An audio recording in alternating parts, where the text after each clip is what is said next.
na i-produce ang pelikulang ito kasi yung pelikulang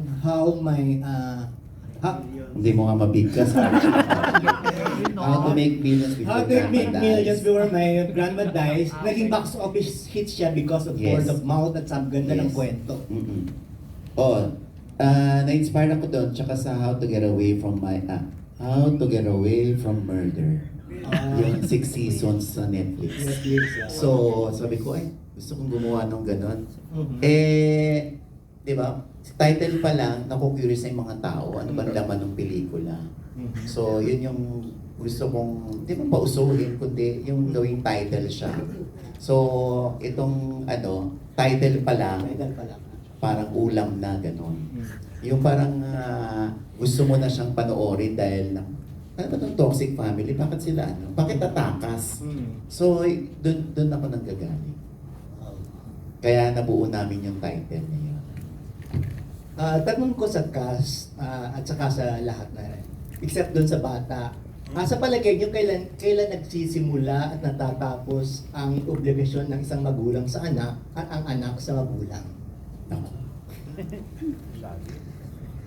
Start tayo kay Kina. Maiksing sagot lang. Ayan. Para sa akin po kasi, ang pag-aanak, mataas po ang paniniwala ko na hindi po siya basta-basta ginagawa. Na dala lang ng emosyon, ganyan. So, para sa akin po, kapag meron kang anak, talagang hindi mo siya ginawa para sa sarili mo. Kung hindi dapat, ginawa mo siya kasi ready ka na mabigyan siya ng magandang buhay, na mapalaki siya ng tama. And ako naman po, bilang anak,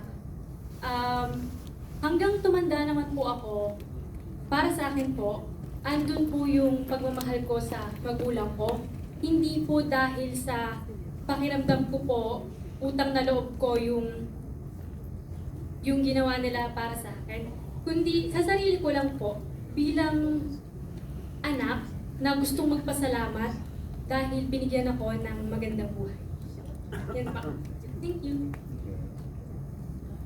For me, as a mom, ang gusto ko talaga para sa anak ko ay just for her to achieve all of her dreams and to let her go and to let her be free, na hindi niya kami iniisip bilang magulang na she'll just have everything that she needs to build her own life. But also as somebody who's a daughter, as an only daughter also of my parents, parang hindi siya natatapos yung the love and care that I want to show them. So, yun nga, parang it still goes back to what I said a while ago na it is that communication and that navigation of the relationship na mapupunta sa iba't ibang sitwasyon bilang pamilya. And so you have to be able to evolve together and communicate and change together also and accept how each one is changing and growing. Hanggang kailan po yung obligasyon ng anak sa magulang? Para po sa akin, siguro po kasi ako lumaki ako na walang magulang. Sa tabi ko, lumaki ako sa lola ko. So ako po yung eager talaga ako na magkaroon ng magulang. Siguro para sa akin po, hanggat makakaya ko, tulungan yung isang tao at magulang ko, gagawin ko. Ayun po. Sa authority, mga Oaks. Ano to? Okay. So ako meron na akong 5 anak. So, dahil sa mga nababasa ko ng mga hanash o rant ng mga Gen Z tungkol sa issue ni Carlos Yulo, tsaka ni Angelica Yulo, si Jake Cyrus at si Mami Raquel, sabi ko sa sarili ko na mag-iipon ako para pagdating ng araw, hindi ko kailangang magsabi na kaya may anak ako para may mag-akay sa akin. Importante may ipon ka bilang tumatanda ka para yung mga anak mo may sarili silang buhay, napag-aral mo sila, napagtapos mo sila. So, yun, 'di ba? Magandang na 'yon.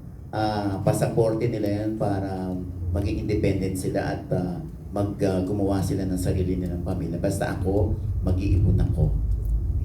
Ngayon, pag sila nakisama, nakipag-live-in, nagpakasal, o pagka ayaw na nila sa jowa nila, inanakan lang sila, iniwan sila, pwede balik kayo sa akin. 2 kamay ko kayong sasaluhin.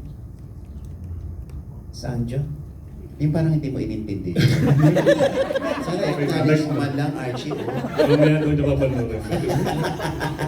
De joke ba tayo dito? Ano ba? Siguro, gaya na naman nasabi, hindi ko na rin papahabain. Siguro yung obligasyon bilang anak ako sa magulang ko, siguro, well, para sa akin, ano bang meaning ng obligasyon na sinasabi natin? Minsan nabubulag tayo na sa pera na lang umiikot lahat, sa suporta. Pero ako para sa akin, wala sigurong walang katapusan yung pagiging obligasyon mo bilang anak at bilang magulang sa isang anak. Dahil ako kahit siguro dumating ang panahon na kailanganin nila ako, kailanganin ko sila.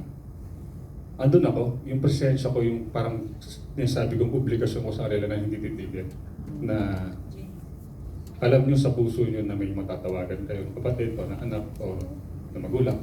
So, hindi ko siya iniisip pera, suporta, material na bagay. Ang obligasyon ko sa pamilya ko ay presensya ko, yung presence. Para sa akin, importante. Okay. Susan? Para ikaw special.